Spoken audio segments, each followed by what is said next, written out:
नमस्कार दोस्तों, स्वागत है आपका स्पोर्ट्स स्नैक्स के पॉडकास्ट सीरीज में, जहां हम आईपीएल के हर मैच की एनालिसिस कर रहे हैं। और आज हम बात करने वाले हैं एक ऐसे मैच की जिसने डिसाइड कर दिया कि हमारे जो 4 क्वालिफायर्स होंगे प्लेऑफ्स के, वो कौन होंगे। हम बात कर रहे हैं दिल्ली और मुंबई की मैच की, जिसमें मुंबई ने दिल्ली को, मैं कहूँगा, बुरी तरीके से हराया। जिस तरीके से 50+ रन से 69 रन से उनकी जीत हुई। और इस जीत में मुख्य भूमिका मुझे लगता है निभाई है इस मैच के अंपायर्स ने, क्योंकि कुछ कंट्रोवर्शियल इसमें चीज़ें आ रही हैं और कहा जा रहा है कि शायद ये मैच फिक्स था। दिल्ली के फैंस का ये एक एलिगेशन है, एक आरोप है कि इस मैच को शायद फिक्स किया गया था, क्योंकि ऑफ कोर्स कुछ डिसीजंस थी इसमें ऐसा जिसमें लगता है कि कहीं ना कहीं अंपायर्स ने जल्दीबाजी दिखाई। अंपायर्स ने और डिटेल उसको जो उसके अंदर चीज़ें थी उसको एनालाइज नहीं किया, क्रॉस चेक नहीं किया, वेरीफाई नहीं किया। उन्होंने जल्दबाजी में डिसीजंस दिए जो कि दिल्ली के लिए भारी पड़ गया। तो क्या, पहला सवाल है कि क्या ये मैच फिक्स था। दूसरा सवाल, दिल्ली ने ऐसी गलतियां क्यों की जो उनको इतनी क्रूशियल मैच में भारी पड़ गई। तो इन दोनों चीज़ों को हम बात करेंगे आज के इस एपिसोड में। और शुरुआत करते हैं कंट्रोवर्सी से। क्या ये मैच फिक्स था? ठीक है, ये तो बहुत बड़ा एलिगेशन हो जाएगा। हम लोग यहाँ बैठ के ये एलिगेशन नहीं लगा सकते। मतलब डिसीजंस, हाँ, अंपायर की साइड से काफ़ी गलतियाँ मतलब दिखी हैं हम लोग को मैच में। और उसके बिहाफ पे अगर आप बोलते हैं कि ये फिक्स था, तो हाँ, बिल्कुल सही बात है कि उसके हिसाब से तो फिक्स ही था। लेकिन जो भी अंपायर्स के डिसीजंस रहे, जो भी डिसीजन दिल्ली के अगेंस्ट गए, वो मतलब देखने वाली बात थी कि ऐसे डिसीजंस बार बार होना। 4 डिसीजंस क्योंकि ऐसे बड़े बड़े डिसीजन रहे, जैसे कि जो स्टब्स का जो था आउट था। हाँ, एलबीडब्ल्यू जो बिल्कुल, स्टब्स का जो एलबीडब्ल्यू था उसमें स्टब्स खुद शॉक में थे, शॉक थे वो कि बैट का एज नहीं दिखाई दिया उसमें। और में इनफैक्ट जब हम देखते हैं वहां पे कि जैसे ही अंपायर ने आउट दिया, स्टब्स ने तुरंत रिव्यू लिया उसका। ही वाज कॉन्फिडेंट, क्योंकि और एक बैट्समैन को पता रहता है कि उसने स्नीक किया है या नहीं किया, बैट से एज गई है या नहीं गई है। और वहां पे जब बैट्समैन कॉन्फिडेंट था तो स्नीकोमीटर में दिखा क्यों नहीं। वो एक बड़ा मतलब कंट्रोवर्सी वाली चीज थी, बिकॉज स्टब्स का रिएक्शन भी ऐसे आया था कि मतलब वो एक्सपेक्ट ही नहीं कर रहे थे कि ऐसा कुछ डिसीजन आ जाएगा। फिर साथ में उसके अलावा और भी जो हुए, जो दूसरा डिसीजन स्टंप आउट जो था, जो अगेन जो सबसे ज्यादा कंट्रोवर्सी क्रिएट कर रहा है वो है अभिषेक पोरेल का स्टंप आउट। वो एक ऐसे मोमेंट पे था जहां पे तुरंत राहुल आउट हुए थे, फाफ डुप्लेसी भी आउट हुए थे। और उस समय अभिषेक पोरेल विपरीत के साथ थोड़ा सा इनिंग को बिल्डअप करने की कोशिश कर रहे थे। और वहां पे हम देखते हैं थर्ड अंपायर की पता नहीं किस बात की जल्दबाजी थी उन्होंने। एक फ्रेम में हम देख रहे हैं जो पैर है वो ग्राउंडेड दिख रहा है, एक फ्रेम में हम देख रहे हैं हल्का सा उसके अंदर गैप दिख रहा है। तो अगेन क्रिकेटिंग लैंग्वेज में कहते हैं बेनिफिट ऑफ द डाउट, एक टर्म होता है called benefit of the doubt. आप एज एन अंपायर, आपको थोड़ा भी 0.1% का भी अगर बेनिफिट होता है तो that goes to the batsman. बिल्कुल। और यहाँ पे डेफिनेटली अगर आप एक फ्रेम में जहाँ पे पैर थोड़ा सा गैप है, आप उसके उस फ्रेम के साथ जा रहे हैं, तो दूसरे फ्रेम में ग्राउंडेड भी तो दिख रहा है। सवाल उठेगा आप उसके साथ क्यों नहीं जा रहे हैं फिर। सही बात है। नहीं, और मेन चीज़ है कि थर्ड अंपायर पे मतलब पूरा टाइम था, उसको उस मतलब उस फ्रेम को या उस वीडियो को बार बार वो चला के देख सकते थे। जब तक उनके माइंड में क्लैरिटी ऑफ थॉट नहीं होता, तब तक वो मतलब डिसीजन मतलब तब तक वो वीडियो वो देख सकते थे। बट वो डिसीजन भी उन्होंने इतनी जल्दी दिया, शायद 2 या 3 बार देख के उन्होंने तुरंत डिसीजन दे दिया। जबकि आजकल वो सॉफ्ट कॉल वाला भी हिसाब नहीं है कि मतलब ग्राउंड अंपायर ने जो आउट दिया कि आपके हिसाब से जाना है आपको, है ना, ऐसा कुछ प्रेशर था ही नहीं। लेकिन उसके बावजूद मतलब थर्ड अंपायर ने बहुत जल्दबाजी भी करी। और आप सही बोल रहे हैं कि इसमें benefit of the doubt batsman को मिलना चाहिए, हमेशा से होता हुआ आया ये। रनआउट मतलब जब रनआउट की भी कोई ऐसी वो बनती है, जब लाइन पे बैट होता है या फिर थोड़ा बहुत लाइन के अंदर भी होता है, तो उसमें बेनिफिट ऑफ डाउट जो मिलता है वो बैट्समैन को मिलता है। लेकिन यहाँ पे भी मिलना चाहिए था, लेकिन ऐसा कुछ हुआ नहीं। इनफैक्ट थर्ड अंपायर की एक और जो चीज थी, उनका काम होता है भाई, उनके पास पूरा समय था। वो कमरे में बैठ के पता नहीं क्या कर रहे हैं, चिप्स खा रहे थे शायद या मोबाइल पे मूवी शो भी देख रहे होंगे कुछ। क्योंकि आपका काम होता है बॉल डिलीवर होने के बाद आप नो बॉल वगैरह सारी चीजें चेक करते हैं, क्योंकि नो बॉल की चीजें वो जो ऑन ग्राउंड अंपायर्स होते हैं वो नहीं देखते हैं। थर्ड अंपायर के पास वो काम है उसको देखना। इनफैक्ट मल्टीपल ओकेजन्स पे देखा गया कि मिचेल सैंटनर जो है वो आपके जो पॉपिंग क्रीज के जो साइड लाइंस है उसके बाहर से बॉल डाल रहे हैं, विच इज एज पर टेक्नोलॉजी वो नो बॉल करार दी जानी चाहिए थी। थर्ड अंपायर क्या कर रहे थे, ऐसी गलतियां उन्होंने क्यों मिस की वहां पे? नहीं, और वो भी ऐसे इतने बड़े मैच में इतने बड़े दोनों टीम्स की मतलब दाव पे लगा हुआ था, डू और डाई सिचुएशन थी। प्लेऑफ की मतलब जो एक बर्थ थी वो एक तरीके से दांव पे लगी थी दोनों टीम्स के लिए। और ऐसे में फिर मुंबई इंडियंस का आप ब्लाइंडली मतलब यही बोला जाएगा तो कि आप ब्लाइंडली सपोर्ट कर रहे थे, है ना। वैसे तो आप देखिए जब से मुंबई इंडियंस वो 6 या 7 मैचेस का जो स्ट्रीक था उनका जीतती हुई थी, तब से लोग कह रहे थे इनफैक्ट हाँ तब से बिल्कुल चल रहा था बिल्कुल कि फिक्सिंग हो रही है। ये आज की जो एलिगेशंस लग रही है इस मैच के ऊपर, ये कोई नया और अनोखा और अचानक से आया हुआ एलिगेशन नहीं है। आपने बिल्कुल सही पॉइंट आउट किया है कि जिस तरीके से 6-7 मैचेस जो मुंबई लगातार जीती थी उसके अंदर भी अंपायर्स का बहुत बड़ा योगदान देखने को मिला था, और ये प्रूवन है, ऐसे कोई बात इसके अंदर नहीं है। कई लोगों ने एनालाइज किया, जो स्टैट्स जो आपके जो एक्सपर्ट्स हैं उन्होंने भी कहा इस बारे में कि अंपायर ने फेवर किया मुंबई इंडियंस को। और इस मैच में भी जैसे अगर हम विप्रेस निगम की उस शॉट की बात करें जहाँ पे छक्का क्लियर सिक्स था, चेक भी नहीं करवाया, उसको आपने क्रॉस चेक भी नहीं किया, आपने सीधे सीधे उसको चौका करा नहीं। और सीधी बात है, हम ये नहीं कह रहे कि उस सिक्स से पूरा मैच पलट जाता, लेकिन एटलीस्ट हाँ चेक तो करवाना चाहिए। जो आपके पास इतने सारे कैमरेज लगे हैं पूरे ग्राउंड में, आपके थर्ड अंपायर भी है, थर्ड अंपायर को भी इसमें इंटरवीन करना चाहिए था, उन्हें बताना चाहिए था कि नहीं भाई आप अपना डिसीजन चेंज करिए, ये 4 नहीं 6 है। क्योंकि ये मार्जिन का गेम होता है। अगर बाय चांस दिल्ली ने अच्छा खेला होता कल और उनके टारगेट के पास पहुंच गई थी और वो 2 रन से अगर शॉर्ट रह जाते तो 2 रन तो वहीं चले जाते ना जो अपने 6 को। नहीं, मुझे लगता है थर्ड अंपायर डेफिनेटली अपने मोबाइल पे कोई वेब सीरीज देख रहे होंगे जिस कारण से वो स्टिंग ऑपरेशन कराना पड़ेगा, मैच पे ध्यान नहीं दे पा रहे थे। वो होता है कभी कभी घर पे वेब सीरीज नहीं देख पाते हैं लोग, तो उन्होंने कहा चलो भाई क्यों ना ऑन ड्यूटी वेब सीरीज देख लेते हैं। तो हो सकता है ऐसा किया होगा उन्होंने। बट हाँ डेफिनेटली इस मैच के अंदर कुछ डिसीजंस ऐसी थी जिन्होंने कंट्रोवर्सी पैदा की है, और अगर दिल्ली के फैंस इस चीज को, इस एलिगेशन को लगा रहे थे, इसमें डेफिनेटली कुछ ना कुछ दम है। और इसीलिए इस मैच में ये कंट्रोवर्सी है कि क्या ये मैच फिक्स था या नहीं कह नहीं सकते हैं, लेकिन जिस तरीके के डिसीजंस आए हैं डेफिनेटली इसके अंदर कुछ ना कुछ कंट्रोवर्सी, और ये लंबा चलेगा कंट्रोवर्सी, क्योंकि ये मैच डू और डाई मैच था। दिल्ली को ये मैच जीतना जरूरी था अगर अपने को प्लेऑफ्स के लिस्ट में अलाइव रखना चाहती। अब एक मैच उनका बचा है पंजाब के खिलाफ, जो कि जस्ट अ फॉर्मेलिटी है। वो पंजाब के लिए इनफैक्ट ज्यादा इंपॉर्टेंट मैच होगा टॉप 2 में घुसने के लिए, बट दिल्ली के लिए कुछ बचा नहीं है इसमें, कुछ भी नहीं बचा। सही बात है, दिल्ली के लिए कुछ नहीं बचा है, दिल्ली के लिए कुछ नहीं बचा है। ये मैच इंपॉर्टेंट था उनके लिए, फिर भी दिल्ली ने कुछ मौलिक बेसिक गलतियां की जो हमें लगता है। क्यों किया ऐसा आई डोंट नो। अक्षर पटेल अवेलेबल नहीं थे, उनको फ्लू हुआ, अचानक लास्ट मोमेंट में पता चला कि वो नहीं खेल रहे हैं, फाफ डुप्लेसी कप्तानी करेंगे। अक्षर पटेल को अगर आप देखेंगे रिकॉर्ड इस पूरे आईपीएल में, he has played an allrounders role. बिल्कुल, हर जहां भी बैटिंग करने उतरे हैं 30 35 40 इस तरह के ऑलमोस्ट उन्होंने एक कंट्रीब्यूशन दिया है, और जो मिडिल ऑर्डर पे जो एक स्टेबिलिटी होती है वो उन्होंने प्रोवाइड किया था। फाफ डुप्लेसी बैटिंग उनकी माशाल्लाह अभी तक अच्छी रही है, अच्छी रही है इनफैक्ट, जहां पे सिर्फ एक उन्होंने 50 लगाया है, बाकी में 10 15 20 रन के आसपास ही उन्होंने मारे हैं। अगर मैं फाफ डुप्लेसी की बैटिंग को ऋषभ पंत के बैटिंग से कंपेयर करूं तो मोर और लेस सिमिलर फिगर्स ही हमें देखने को मिलेंगी। उस केस में क्या दिल्ली को एक एक्स्ट्रा बैट्समैन, स्पेशलिस्ट बैट्समैन अपने साथ नहीं लेना चाहिए था? करुण नायर जो उनके पास अवेलेबल हैं, आप केएल राहुल को प्लेइंग 11 में लेते और करुण नायर को आप इम्पैक्ट सब में सबसे लेके आ सकते थे। आपने केएल राहुल को इम्पैक्ट सब में ले लिया, क्यों नहीं? और देखिए कल का जो टीम सिलेक्शन में आपने सही बोला कि कुछ प्रॉब्लम्स थी।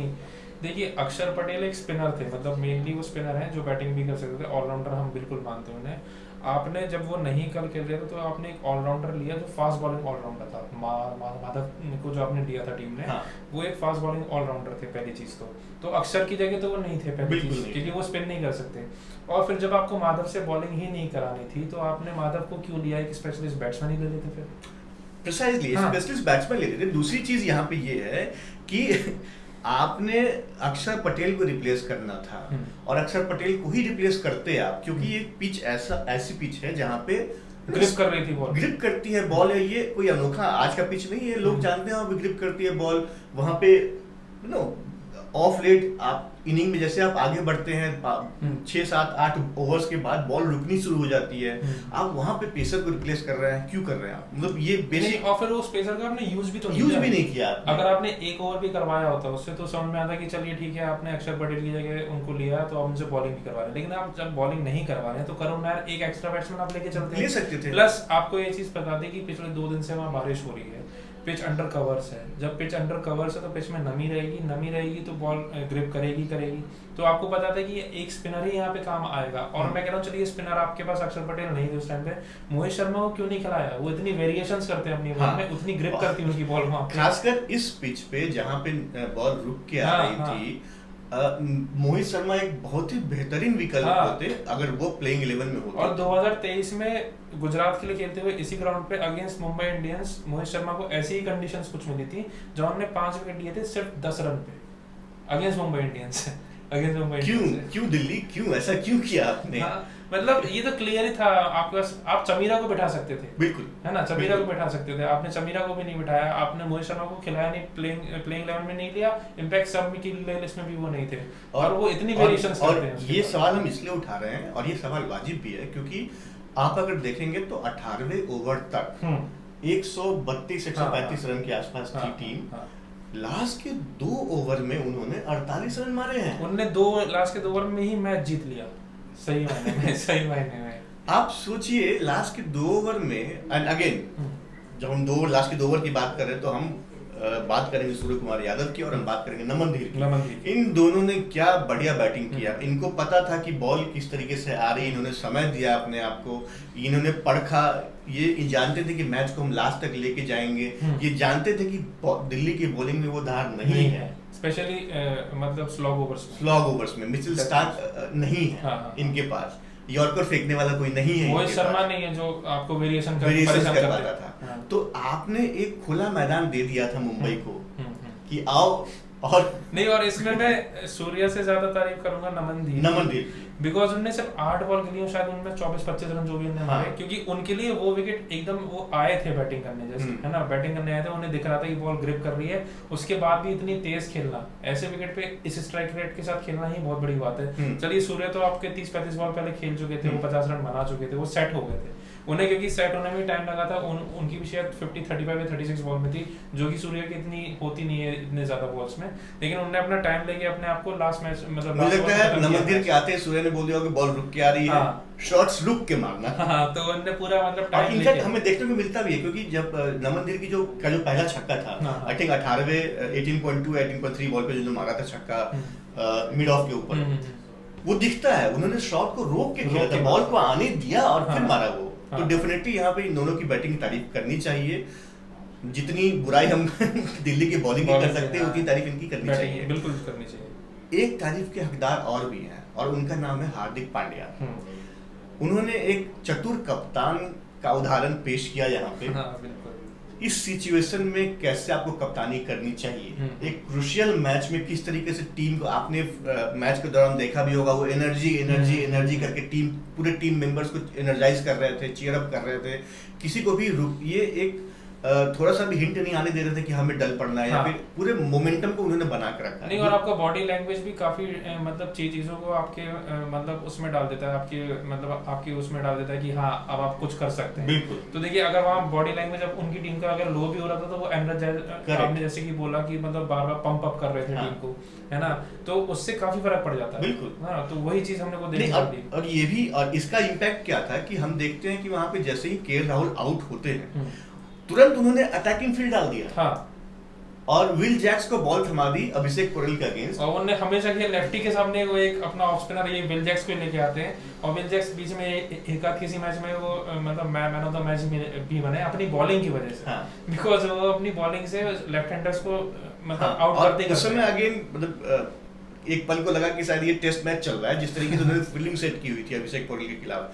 तो ये दिखाता है कि इस मैच की इंपॉर्टेंस कितनी थी मुंबई के लिए, और किस तरीके से वो जूझे हुए थे कि हमें इस मैच को जीतना ही जीतना है। नहीं, और आप देखिए ना, जैसे कि हमने विल जैक्स की बात करी कि वो लेफ्ट हैंडर के सामने लेके आते हैं, दिल्ली की बैटिंग में सिर्फ एक ही लेफ्ट हैंडर थे अभिषेक पोरेल, और उन्होंने उस एक ओवर में उनको लेके आया विल जैक्स ने उनका विकेट लिया और उनको एक ही ओवर दिया, फिर ओवर नहीं दिया, है ना। तो मतलब ये कैप्टनसी है, उन्होंने बस टारगेट कर रखा था कि लेफ्ट हैंडर आएगा तब मैं दूंगा, जैसे वो चला जाएगा तो मैं नहीं दूंगा, और वही हुआ। और एकदम सही समय पर करुण नायर को लेकर आए वो, सॉरी करण शर्मा सी करुण नायर को कितना मिस कर रहे हैं देखिए। हाँ।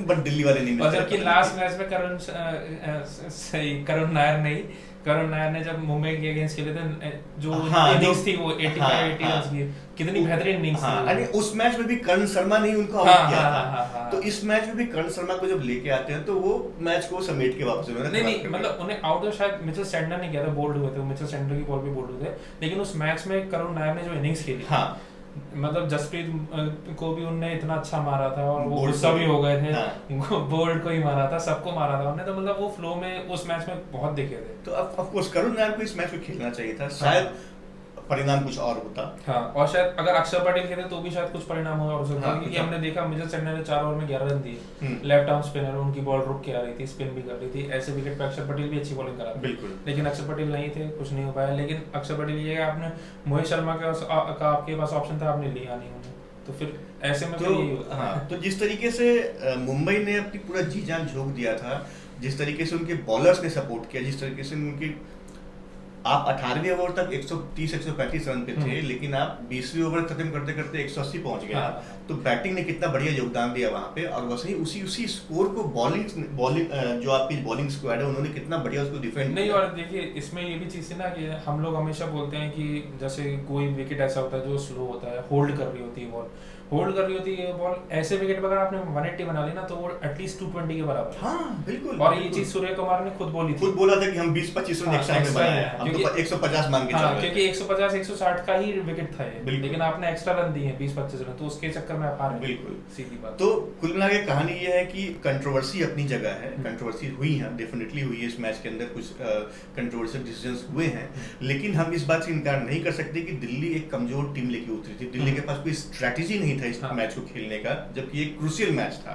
यहाँ पे दिल्ली को अपने बेस्ट पॉसिबल जो 11 हो सकती थी वो उसको उतारते, साथ ही साथ बेस्ट पॉसिबल जो इम्पैक्ट सब्स होते हैं वो उनको लेके जाते हैं। ऐसा हुआ नहीं, दिल्ली नहीं जीत पाई और दिल्ली अब बाहर हो चुकी है। तो दिल्ली के फैंस के लिए अगेन अफसोस के अलावा कुछ नहीं है, लेकिन मुंबई के फैंस के लिए बहुत बहुत बधाई।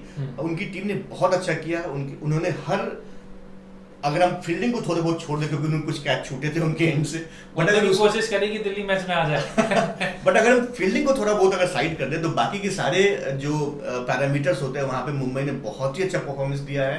And hats off to Hardik Pandya. एक स्टैट आपको और बता दूं, अगर हार्दिक पांड्या इस सीजन को जीत जाते हैं तो वो एक पहले ऐसे कप्तान बन जाएंगे जो 2 अलग अलग टीम्स की कप्तानी करते हुए आईपीएल को जीतेंगे। Same with Shreyas Iyer. श्रेयस अय्यर भी उसी पायदान पे खड़े हैं जहां पर अगर वो इस 2025 के सीजन को जीत जाते हैं तो एक बार वो केकेआर को जीत के आए हैं और दूसरी बार वो पंजाब को जिताएंगे। तो अगेन इन दोनों के बीच में अलग कंपटीशन चल रहा है, ये भी एक इंटरेस्टिंग होगा देखने के लिए।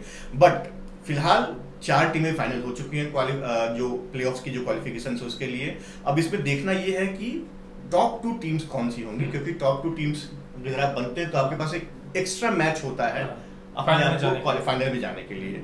तो अब जो रेस टू प्लेऑफ्स है, अब वो देखना है हमें कि भाई टॉप 2 टीम्स क्यों, in fact race to top 2 teams हो गई, प्लेऑफ तो हो गई, रेस टू टॉप 2 टीम्स कौन सी होगी इसको देखना इंपॉर्टेंट होगा। सही बात। कुल मिला के मैच अच्छा था, नहीं मतलब एक्सपेक्टेड नहीं था कि इतनी मतलब वन साइडेड हो जाएगा एक तरीके से। सेकंड इनिंग्स में तो वन साइडेड ही था, लेकिन हम लोगों ने क्योंकि ऐसा मैच और ऐसे टाइम पर कि दोनों टीम्स को प्लेऑफ के लिए क्वालीफाई करना है तो थोड़ा दमखम होना चाहिए था, बट वो हुआ नहीं। तो कप्तान को मिस किया दिल्ली ने। कुछ इंपॉर्टेंट स्ट्रेटेजिक डिसीजंस उन्होंने गलत लिए जिस कारण से ये नतीजा हमारे सामने है। फिर भी all the best to Delhi for the next match and all the best to Mumbai for the playoffs. आपको हमारे एपिसोड कैसा लगा हमें जरूर बताइएगा, और बाकी किन टॉपिक्स में हमें सुनना चाहते हैं हमें वो भी बताइए। जिन लोगों ने हमें सब्सक्राइब किया उनको बहुत बहुत धन्यवाद, जिन्होंने नहीं किया प्लीज़ हमें सब्सक्राइब कीजिए, हमें लाइक कीजिए, हमें हमारे कंटेंट को शेयर कीजिए। और अगर आप फैंटेसी टीम बनाते हैं तो हमारे टेलीग्राम चैनल पे जाइए, स्पोर्ट्स नेक्स्ट इंडिया के नाम से हमारा टेलीग्राम चैनल है, वहाँ पे हर मैच के पहले हम टीम अनाउंस करते हैं, वहाँ से इनसाइट लेके आप अपनी टीम बना सकते हैं और ढेर सारी धनराशि जीत सकते हैं। आपको बहुत बहुत शुभकामनाएं, हमारे साथ जुड़े रहने के लिए धन्यवाद।